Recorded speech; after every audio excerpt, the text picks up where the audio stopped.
Tell me if this sounds familiar. You have big goals, big ambitions, big visions for your future and how you want to be and the identity you want to have. You get motivated thinking about it and you even start working towards it. You might even see some progress, but then you self-sabotage or you stop yourself from making progress or you just fall off or you can't seem to lock in. And you start telling yourself, oh, I'm so fucking undisciplined, I'm lazy, I'm blah blah blah. And I'm here to tell you that that's not true. You're not lazy or unmotivated or undisciplined. I'm gonna tell you what's actually happening because I'm a certified dumbass and I have a small brain and I know a lot about this small brain. Not actually, but at least something that has helped me and I hope it can help you. So first thing we're going to talk about is that you're not a lazy fucking dumbass. Your brain is just trying to keep you alive. And the thing that you're seeing as self-sabotage is actually your brain just fucking helping you stay alive. And the easiest way for the brain to do that is through predictability. Doing something that's familiar because you've done it before and you haven't died, so the brain thinks, oh awesome, keep doing that. So when you decide to lock in and change everything about your life, the brain is like, haha, no, you're trying to fucking kill yourself. So the first thing we need to do is stop calling ourselves fucking lazy, dumb and retarded for not being able to lock in, because your brain is working against you, and if you don't understand that, it's going to be super fucking hard to lock in because you're going to think like, I can't lock in. But your brain is just trying to keep you alive. You're trying to change your whole life in one day and your brain just freaks out and tries to do anything it can and drag you back to your old identity. Not because you're lazy or unproductive or blah blah blah, but because it wants to stay in that familiarity and be in that comfortable zone. So how do we change this? And what the fuck do we do with this information? Well, since I am a dumbass and I know everything about the brain, I'm going to tell you. You need to prove to the brain that the new identity that you want or the new things that you want to do are not dangerous, because it's going to assume it is because it's not familiar, and it's going to feel uncomfortable and fucking dreadful and just bad to do new things, even though these are the things that you want to do and you see yourself doing. But the brain is going to drag you back into your comfort zone because that's where it's safe and that's where it feels like it's staying alive, because it is. So you need to slowly prove to the brain that it's fine. Nothing dangerous is going to happen by doing these new things. And I can help you understand this concept with an analogy that I came up with, and I think it's really fucking good. Imagine this. Fucking imagine. You're at some pool, public pool thing with like a 10 meter fucking jump tower, whatever you want to call it, with like a 1 meter, 2 meter, 3 meter, 5 meters, 7.5 meter, and 10 meter. I'm going to translate the heights to you Americans. I don't know fucking feet. Fuck. Anyways, you have all these platforms and then there's a lifeguard, which only goal is to keep you safe and alive. Right? Cool. So the lifeguard is like your brain. And you are you, the other part of your brain who has all these goals and ambitions and blah blah. And you go up to the fucking lifeguard, your brain, and you tell them, oh, I'm going to do a fucking double backflip from the 10 meter. And the lifeguard, which only goal is to keep you safe and alive, is going to think, ain't no fucking way you're doing a double backflip from the 10 meter because you're going to break your neck, die, puncture a lung, amputate your leg, blah blah blah, and it's going to be my fault and I don't want that to happen. That makes sense, right? That makes sense.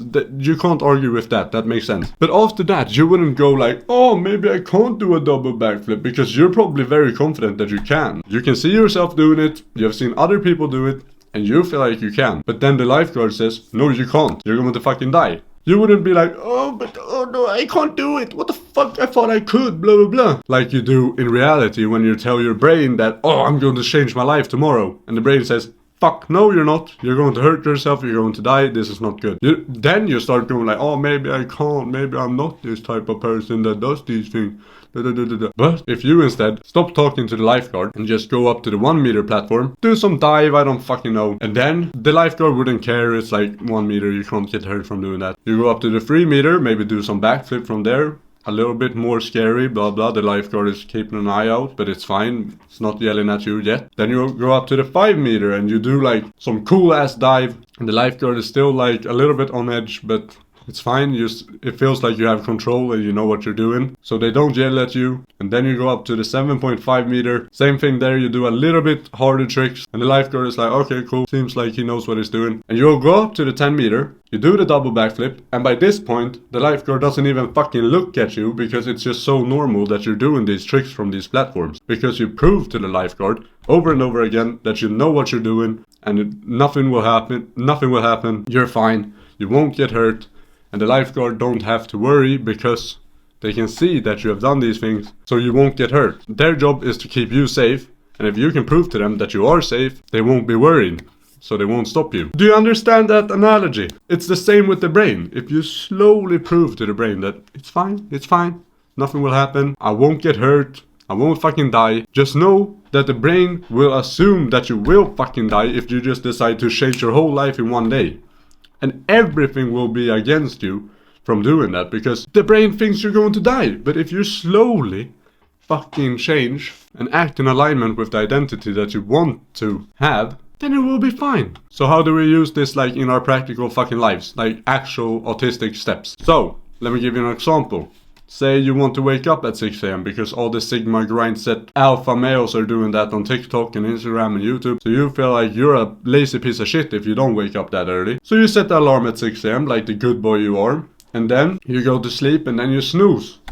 And you wake up at 11 a.m. and you're like, fuck. Wasted a day. I'm not a fucking Sigma grind set male, alpha male. Oh well, maybe tomorrow. Your day is ruined. Fuck, because you acted out of alignment with who you wanted to be. But instead, what you could do tonight is set an alarm for 10 a.m. and wake up at that time without snoozing. And you're going to be like, what the fuck? Who wakes up at 10 a.m.? That's so late. Why would I set an alarm at 10 a.m.? I will probably wake up before that without an alarm. Because you're then acting in alignment with who you want to become. Someone who actually wakes up when their alarm rings without snoozing. So when waking up at 10 a.m. without snoozing, you're acting in alignment with the identity that you want to have. Or you're at least taking steps towards it. So then, suddenly, you wake up late, but you feel good because you did the thing that you wanted to do and you've improved. And then after you've done that for a week, awesome sauce, now you can fucking push it back to maybe 9 or 9:30 a.m. and you're going to keep being the person that wakes up the time that he set the alarm, as well as without snoozing. The more you do this, the more you'll prove to your brain that you're the type of person that wakes up the time he sets the alarm, as well as he doesn't fucking snooze. And you just wake up earlier and earlier, just push it back 30 minutes per week or whatever. It shouldn't feel hard. Whatever it is you want to do, maybe read books or whatever the fuck. You should feel like it's something new. It should be new and it should be a step in the right direction towards the new identity you want to have. But it shouldn't feel hard. You shouldn't need like a bunch of motivation to do it. And if your ego says, oh, but it's too easy, what the fuck? If I want to read a book, should I just read 1 page per day or 1 sentence? Yes, it's more important to act in alignment than anything else. So it's more important that you do the thing rather than what you get from doing the thing or how well you do it. Say you want to go to the gym 6 times per week. You want to be a person that goes to the gym like almost every day. It's more important to show up at the gym every day than it is to have a good workout every day. You can go to the gym 3 times out of those times. You can go there, do 1 exercise, and it's still beneficial to your self-improvement and to you changing your identity, because maybe not to your gains, but we're not doing it for our gains. The gains are inevitable if you become the sort of person that goes to the gym 6 times per week. Going to the gym 6 times per week might not be optimal for gains. That's up to debate. I don't know. There are different splits. That's not the point. The point is, if you go and just go into the changing room and then go back home, that's more beneficial than just staying home. Not for your gains, but for your identity. You're becoming the person that you want to be. The person that shows up to the gym fucking automatically. People will ask you, how can you go to the gym so often? How are you so consistent with the gym? Because you built this fucking habit consistently. Not through pain and dedication and discipline, but just easy fucking steps that was in alignment with your identity. Or the identity that you wanted to have. And every time you skip that easy fucking step, you're voting for the old identity, making it so much easier to stay as that old identity. And then you're gonna cry because you haven't changed anything in the last 6 months. So you need to make your new habit so fucking easy you can't miss it. And fucking drill it into your head that it's more important to do the thing than how well you do it or what you get out of it. For me, posting content is that thing. I want to be a content creator. I've been feeling that for so long in my fucking chest, but I haven't been creating content because I get this like motivation. I create some videos and then stop for months. It's like, bro, I was a content creator before. In 2023, I grew my Instagram account to like 70k followers. Then I wanted to start over with a new niche, blah blah. And I haven't gotten around to doing it consistently because I haven't understood that I need to act like a content creator and not focus on the fucking output, or I have to focus on the output but not the outcome. I need to do the thing and not focus on the views or the money or whatever the fuck. So this video might get 2 views and I don't give a fuck because I'm posting a video. And after this I'm going to record an Instagram reel and post that. And I want to keep posting every single day, 3 times per week on YouTube, but every day on Instagram. Not to get views or followers, and I don't care if the video is perfect. It's more important for me to press post than it is to get views. But to become a content creator you need followers, blah blah. But that's fucking inevitable if I become the person that posts and it's just normal and I feel zero resistance towards it and it almost feels weird for me not to post. The fucking views and followers and everything I want will come with that. So I don't have to worry about that. Just worry about doing the thing, because that's more important than how well you do it and what you get out of it. And that's fucking basically it for this video. Identity change doesn't happen overnight. You don't act like you're this extreme disciplined bullshit guy. You make small fucking changes in alignment with who you want to be, because staying in alignment with the identity you want to have is more important than anything else, even if it's this small. Me sitting here recording this video right now, it might be shit, 2 views, I don't care. Because I'm filming this video in alignment with who I want to be. Next video will be easier to post and record because I've done this one and I've made it shit. Maybe this is the worst video you have seen. Maybe no one sees it, but it doesn't matter. I'm doing it. I'm sitting here recording and I'm going to record another video after this.